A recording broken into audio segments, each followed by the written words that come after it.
turkey season 2023. I saw 2 hens and I think I saw a gobbler. He flew over me. I thought for sure he was going to come into the decoys, but he didn't. My buddy Tom got one, and I'm so happy for him. Gonna head in, get some lunch, spend some time with the family, and back for the evening sit.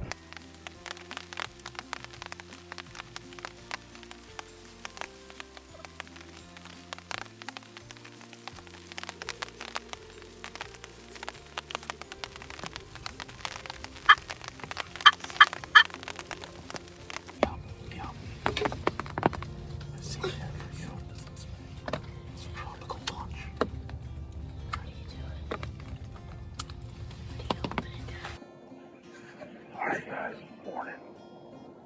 Day 2 of opening weekend. I just let off my first rip. I'm down in a swamp.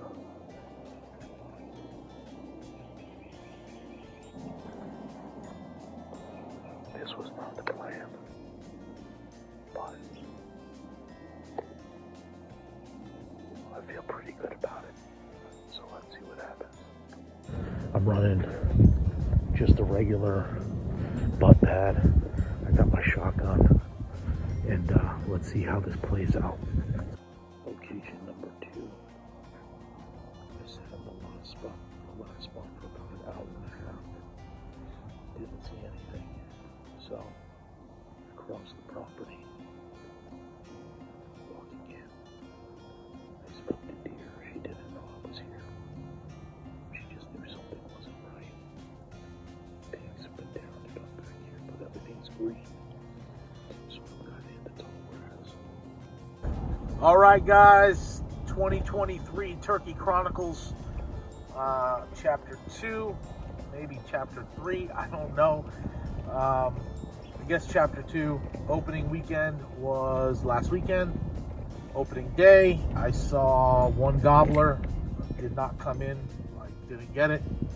I saw a handful of hens, and the gobbler that I think I saw him twice, and I think I could have got him the second time, but I blew it. So, again, this channel is dedicated to the encouragement and education of hunters and anglers, new hunters and anglers especially.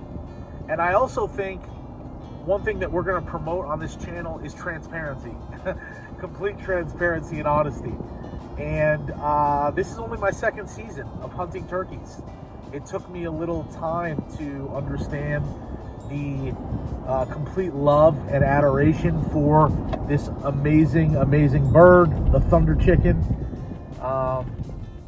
It has become my favorite bird on the planet.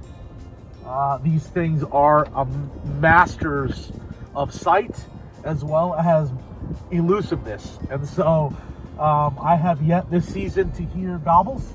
Try not to get into an accident here. I shouldn't be doing this while I'm driving, again, in all transparency, but I'm on my way to the property. So I'm gonna chase this bird that I think I know where he's roosting.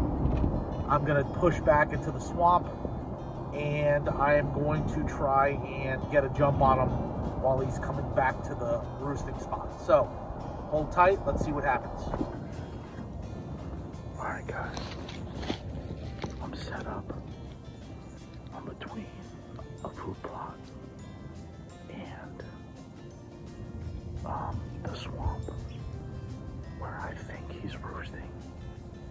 So I'm gonna start ripping a few calls and see if we can get him to respond. And I'm just gonna sit tight. I'm gonna stay here till dark. Let's see what happens. I just dropped Tyler off, and I'm getting ready to go into the swamp here and see if we can catch one.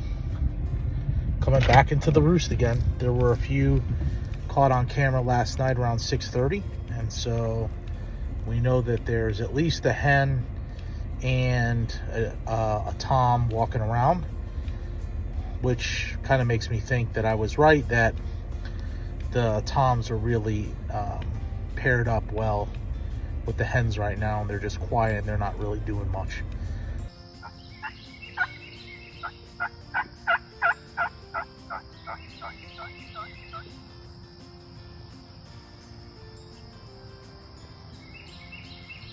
Well, the sun's setting around 7:30. Walking back to the truck. It's a great night.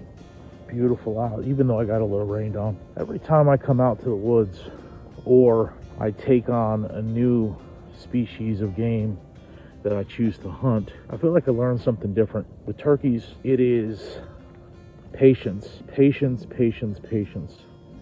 And it's like chess. It's like you're gonna make a move, they're gonna make a move. What are you gonna do? And sometimes you think a few steps ahead. Sometimes you walk away thinking, man, I wish I would have done this differently. I wish I would have done that differently. Especially in the beginning. You know, it's different when you're seasoned, but when you're a new hunter, it's just like you're constantly learning from, I wish I would have done that differently. I wish I would have done this differently. Tonight was the first night I officially heard a gobble. I couldn't believe it. For those of you that don't know, I wear hearing aids, so, you know, it's hard to hear anyway. And I put my hearing aids, turned them up, and I could hear a gobble tonight. It was really cool. So it was just exhilarating because you're like, well, what's going to happen? Is he going to walk towards me? Do I need to walk towards him? And right now, what I'm thinking is the vast majority of the birds around here are locked down with hens. And so from what I understand, what I've been told is when they're locked down with hens, it's going to be really hard to get them to leave those hens. So sometimes you want to go to them. Well, it was just too far for me tonight to think about, like, what direction did it come from. I think it came from the west, maybe the northwest, but I wasn't totally sure, so I called, waited 20 minutes, called again. But it's just such a blessing to be able to be out here, be able to enjoy nature, be able to explore uncharted territories, and feel like you're doing something for the first time that maybe nobody ever has. You know that they have, but like it just puts my brain in that mindset, you know, that, man, people have been hunting game since early man. It's changed, it's been bigger, it's been prehistoric, it's been modern, and everything in between. And I get to be a part of that. And so it's just such a blessing to be able to be out here. But no bird tonight, so we'll keep hammering. Well, I saw two hens. This is what sunset looks like in Florida on a nice day. Thank you, Lord, for just the time out here. Thank you for this beautiful weather. Oh man, just those colors. Absolutely marvelous.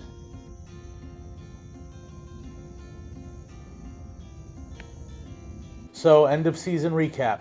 We've just finished and we're transitioning into bass season and switching gears to fish and maybe put down some pigs. No birds this year. I was super, super blessed to be part of my buddy Tom's hunt, and he got a bird. He was the only guy to get a bird. Nobody else in the club. I think we have 16 hunters out there. Nobody else got one. I also tried to be as safe as possible. You try to be safe in the woods, and it was a big no-no. The big no-no is no color whatsoever. I had heard of many stories of guys going into the woods, they're sitting in bushes, and they're chirping and they're clucking and they're calling birds, and somebody comes by and thinks that there's a bird right there and they shoot into the woods not thinking anything. So what I did was, on my chest rig, I had my E4 pouch and my shoulder straps in orange. Well, guess what? That's a no-go. You just do your best in communicating, and I'm not on public land, I'm on private land, so technically I shouldn't have had to worry about that as much. And so there can be no color other than my First Light Spectre camo. That's it. No orange. Turkeys see that stuff. And the Meat Eater put out a fantastic article on turkeys and their DNA, their makeup, and how their eyes work and everything. It just blew me away reading it. And so, yeah, you can't have any color. Other than that, no birds, lots of learning experiences, a few misses. I had called a few times on one occasion and didn't think anything of it because all the birds that we had on the property were completely silent. And I stood up, and there was a longbeard about 30 yards away. He saw me and took off. So I had a few close calls, but no birds. So completely different than last year. I got 2 birds opening morning. This year, I probably hunted 10, 12 times and got no birds. So anyway, listen, we're all navigating the wild. Better luck next year.